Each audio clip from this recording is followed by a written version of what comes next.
조금 화가 날 때가 많아요. 그래도 선을 벗어난 수준은 아니라는 거죠. 우리나라 형벌이 너무 약하다, 범죄자에게 너무 관대하다, 이런 의견이 많습니다. 저 역시 뉴스를 보다가 흉악범에게 너무 약한 형이 나왔다, 이런 소식을 접하게 되면은 감정적으로 화가 날 때가 있어요. 그런데 우리나라 형벌 정말 약한 것일까요? 우리나라 형벌과 가장 많이 비교되는 게 아마 미국의 형벌일 거예요. 뉴스를 보다 보면은 어떤 범죄자가 미국에서 징역 100년형을 받았다, 이런 뉴스를 심심치 않게 볼 수가 있죠. 그럴 때마다 미국은 이 정도로 형벌을 적용하는데 우리나라는 왜 그렇지 않을까, 이런 생각을 하게 돼요. 그렇다면 정말로 미국은 우리나라보다 더 형벌이 센 것일까요? 우선 유기징역의 상한선, 즉 유기징역의 최대치를 알아보겠습니다. 미국은 일단 유기징역의 상한선이 없어요. 그래서 징역 100년형, 이런 형벌이 나올 수가 있는 거죠. 우리나라의 경우 무기징역이라는 형이 있기는 한데 사실상 무기징역은 잘 안 나오고 대개는 연수가 정해져 있는 징역형이 나오죠. 그런데 법에 정해진 그 상한선이 50년이에요. 즉 50년을 넘어가는 징역형은 나올 수가 없어요. 우리나라는 이렇게 징역형을 내릴 수 있는 상한선이 정해져 있기 때문에 당연히 미국보다 상대적으로 약한 형이 나올 수밖에 없겠죠. 미국의 형벌이 센 두 번째 이유는 징역형의 계산법에 있어요.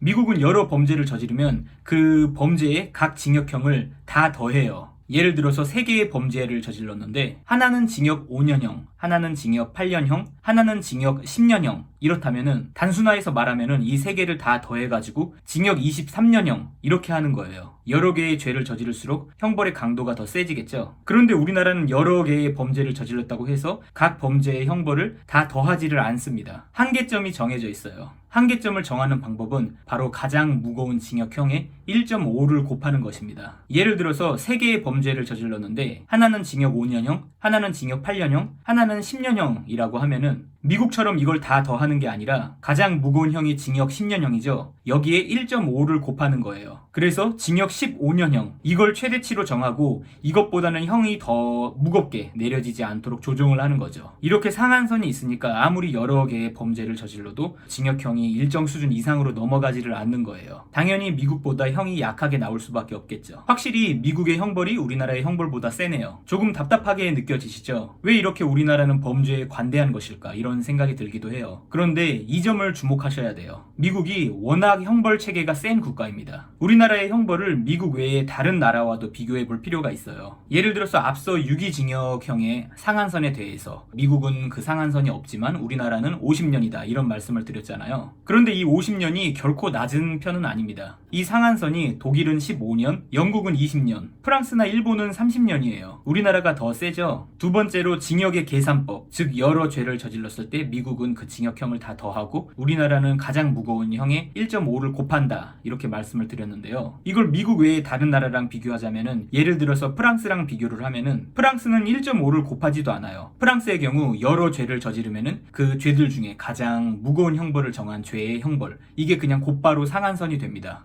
이렇게 보면 우리나라가 형벌 시스템이 더 센 거죠. 결론적으로 말씀을 드리면은 우리나라의 형벌 제도가 다른 나라에 비해서 유난히 약하다, 이렇게 말씀드릴 수는 없어요. 다만 문제는 국민들의 법감정이죠. 다른 나라와의 비교도 중요하겠지만 사실 국민들이 납득할 수 없는 판결이 선고되면은 그것 자체가 문제가 될 수 있잖아요. 예를 들어서 얼마 전에 N번방 성범죄 사건의 조주빈이 항소심에서 징역 42년형을 선고받았습니다. 이때 많은 국민들이 분노를 했었죠. 42년형은 너무 낮다, 심지어 1심보다도 더 적어진 것이 아니냐, 이런 분노의 목소리가 많았습니다. 그런데 법원의 입장에서 봤을 때 법적으로 징역형의 최대치가 50년인데 42년형을 선고했으니까 결코 낮지 않은 형벌을 선고한 거예요. 사실 살인을 해도 40년 이상이 나오는 경우가 많지가 않은데요. 그런데 순전히 법적으로만 보면은 42년형이 무거운 형벌인데 국민들이 이를 납득하기가 힘들다는 거죠. 그 이유는 법정형의 시스템에 대해서 국민들에게 충분히 설명이 안 되어 있기 때문이에요. 이런 부분에 대해서는 조금 공론화를 해가지고 사회적인 합의를 도출할 필요가 있다고 생각을 합니다. 국민들은 법의 결과밖에 볼 수가 없어요. 이 법이 어떤 이유로 만들어졌는지 우리는 알 길이 없어요. 그래서 법에 대해서 우리들은 의문점도 많고 뭔가 불합리하다고 느껴지는 점들도 많은 거예요. 가령 징역형의 상한선이 50년이다. 이것과 관련된 법조항을 보면은 국민들은 뭐야 왜 이렇게 낮아? 더 강하게 처벌해야 되는 거 아니야? 이런 생각이 들 수밖에 없는 거죠. 왜냐하면 우리에게 그 이유가 설명이 되어 있지 않으니까요. 그런데 사실 이 법이 어떤 과정으로 만들어졌느냐, 이 점을 살펴보면은 다른 여러 나라들은 징역형의 상한선을 어떻게 하고 있는지, 다른 나라들에 비해서 우리나라가 정하는 징역형의 상한선이 적절한 것인지, 이런 부분들을 다 검토를 하거든요. 그리고 징역형의 강도에 대한 여러 가지 연구 결과들이 있어요. 가령 형벌이 세다고 해서 범죄율이 낮아지는 것은 아니다, 이런 연구 결과들이 있거든요.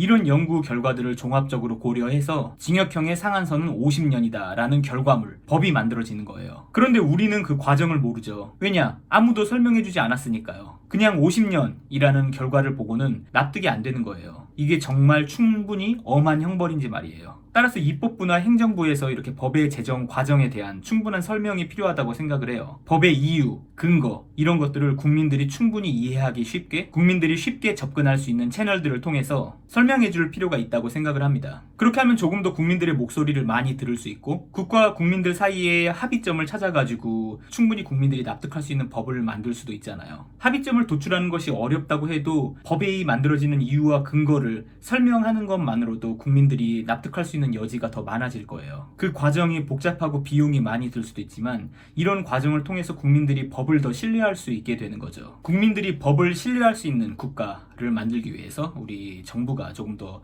노력을 해주었으면 하는 바람입니다. 오늘은 우리나라의 형벌이 정말 약한 것인지에 대해서 알아봤습니다. 다음 시간에도 더 유익하고 재밌는 법률 컨텐츠로 돌아오도록 하겠습니다. 감사합니다.